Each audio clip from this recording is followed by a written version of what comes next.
growing up, my dad always instilled with us, junior sales workouts and how he got up early in the morning, even when he didn't want to. He was lifting before everyone else was lifting. He got the work in before everyone else. So when everyone else came in, he was already sweating. He was already, ready to go. And so growing up, you had cousins like Megan and Fale, and just seeing them get to where they are, it really pushed me to be who I am today, and just wanting to be like them and be, on that stage and performing at that stage, especially being Polynesian. Uh-oh. Stay down, came up, God made a way. The #1 3-point shooter in the nation. You've come a long way. There's a long journey, and I'm just so happy and blessed to, have them here with me. Paopao. Single digits in a court. Paopao. He got it. Being able to be on a big platform to share who I am as a Samoan, it's a great pride I take in, and it's an honor. I'm just really excited to even spread it out even more. The #1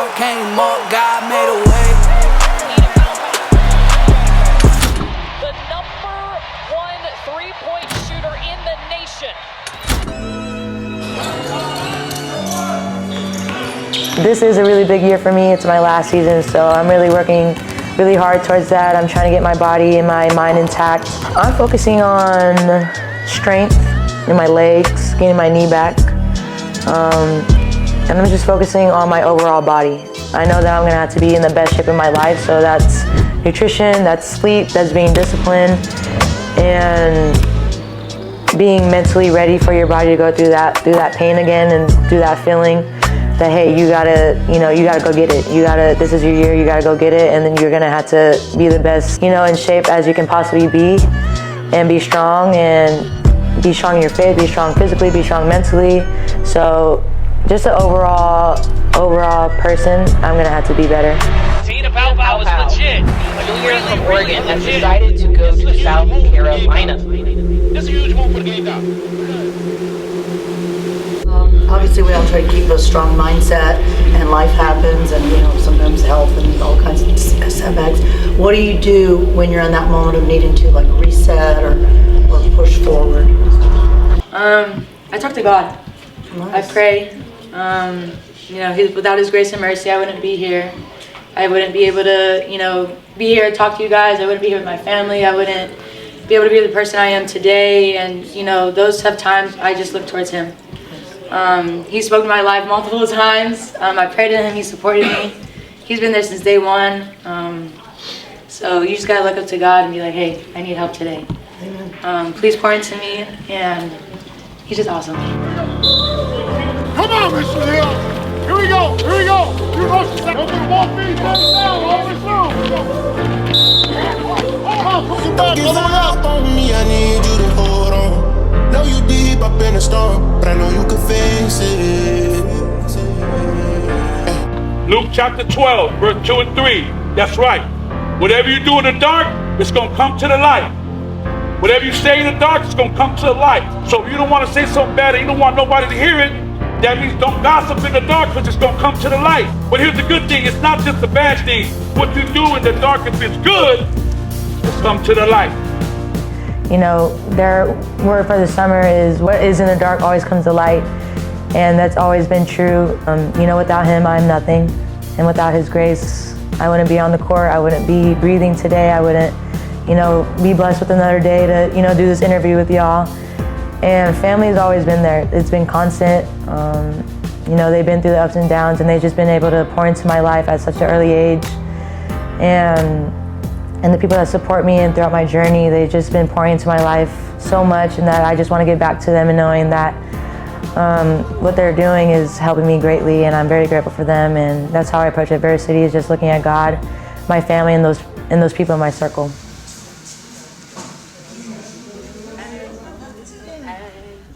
From Philly to South Carolina to the old baby was cranking. Yeah. Well, they told me that I was coming in for an ESPN interview, so I was like, okay, that's light work, okay. And so I was talking, and then I heard my dad's voice. My dad's voice is very distinct. And so when I heard it, I just broke down in tears, because I was like, no way he's out here in South Carolina you know, coming in the first 2 rounds of the games and just hearing his voice, I like broke down. I was very emotional.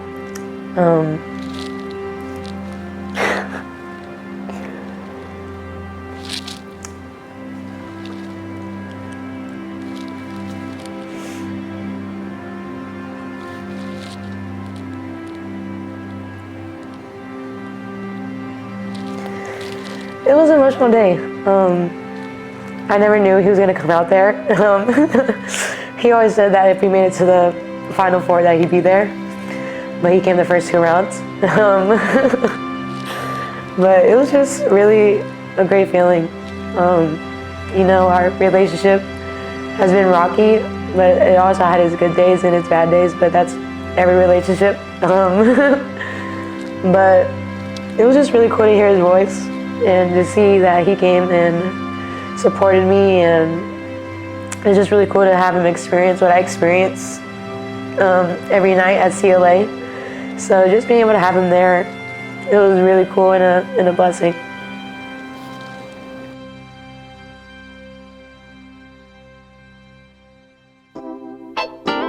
A lot of people say they're from San Diego or like La Jolla, but I always say I'm from Oceanside. We've banging for the sister city when we ride. What's the name of your city? Oceanside. And that's how we roll through the city of the O where the palm trees grow. I take great pride from that, from being from Oceanside. Growing up, you know, you see all these great athletes come from Oceanside, like Junior Seau, my brother, you know, Megan Framo, Folly All of You, just my cousins and people I grew up with take great pride in where they come from, because we're a tight-knit community, and just be able to, you know, hear your name and say where you're from, it's an honor to be able to be from here, and I take that with great pride. With all due respect to what we just saw, in South Carolina, what Don Sealy has been able to do in terms of... At this time, we'll open up the floor for questions. Cora Hall for the Greenville News. Te-Hina, you talked about last night how you came here to compete for championships. I'm just wondering, now it's like sunk in that you're playing in the championship game tomorrow. What does this moment mean to you? You know, this is every player's dream. Just how would you describe what this means for you personally? Man, it's an amazing feeling.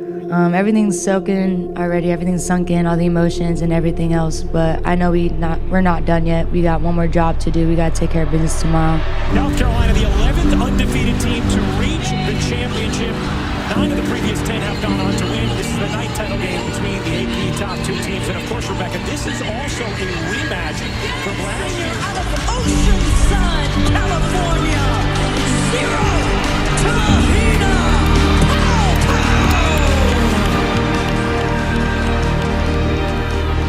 It's a Sunday, and you know, everyone's nervous, everyone's got jitters, and I just kept thinking to myself, like, wow, we just got 40 minutes, and then we get to you know, hold up the trophy, we get to see the confetti fall down. And I was like, 40 minutes, and then you just break that up into increments, like, hey, first 5 minutes, okay, we got this, next 5, all right, first quarter, you're done. And so when it's like a big game like that, you just gotta, you know, remind yourself what got you there, and just take a deep breath. And that's all we did. We took a deep breath and we came together as a team, and we were saying, hey, we got this. One last game, let's make it a great one. Throughout that game, I knew that, you know, we worked really hard towards this goal, and that nothing was gonna shake us, nothing was gonna phase us. And then when that buzzer went off, I couldn't think. With a touch of sweet redemption. I was like, wow, we really won the national championship. Undefeated South Carolina has won its 3rd national championship.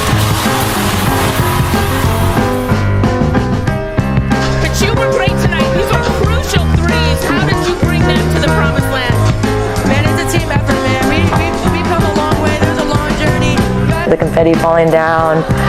I was the first one to hold the trophy. I was very proud of that. I wanted, you know, to get some of my pictures in before everyone else, but holding that trophy up and just seeing everyone's smiles and the confetti fall down, it was just a great feeling, great experience to be part of, and it was very emotional. Especially for me, I was tearing up a little, I was crying a little, and like the back of my head, I was thinking, yeah, my dad is probably bawling right now. Your dad had you working out extra when you're like 8 years old. Your brothers move wherever you go. How do you describe what your family's poured into you tonight? They're so important to me, man. I'm just so happy and blessed to, you know, love me, and man, I bet my dad's crying right now. He's probably gonna be mad that I said that, but he's probably emotional right now. I miss you, Dad and Mom. Love y'all.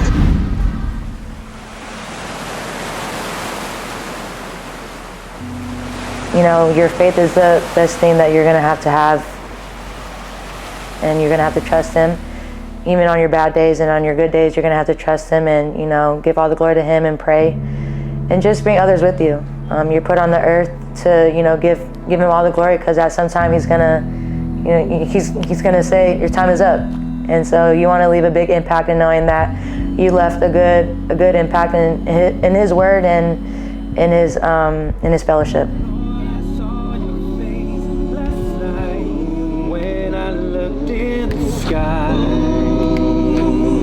You were smiling, you told me it would be okay, that you would make a way in my dark time. Ooh, every time I hear your voice, Lord, and every time I feel your touch, lets me know that I can face tomorrow. 'Cause you will walk me through my pain and sorrow. Yes, I know that I can face tomorrow. One more time, yeah, I can face tomorrow. You can face tomorrow. We can face tomorrow. One more time. Here we go. His work on three. His work on three. 1, 2, 3.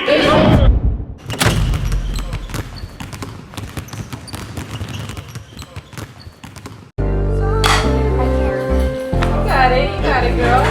Wait, Te-Hina Paopao interview, take 1. Yeah. Just like It's all for, it's all for you. Brought me to the cross and said, brought me through. Ain't no greater gift that I can offer you. So this is my niece. She's named after me. She just woke up. You know, you still got life. Still got bills to pay. I don't pay the bills yet. He paid my bills. Only got this one. Any more questions? I'm sorry, there was one of these memories where he would always make us sing. He would like turn out the lights and he would like make us sing. What was one of the songs, Dad? He would always make us sing. Oh yeah, he would start it, he'd be like, bless the Lord, oh my soul. we would join, like we were a big a cappella group. And that's probably like one of the memories of that I had.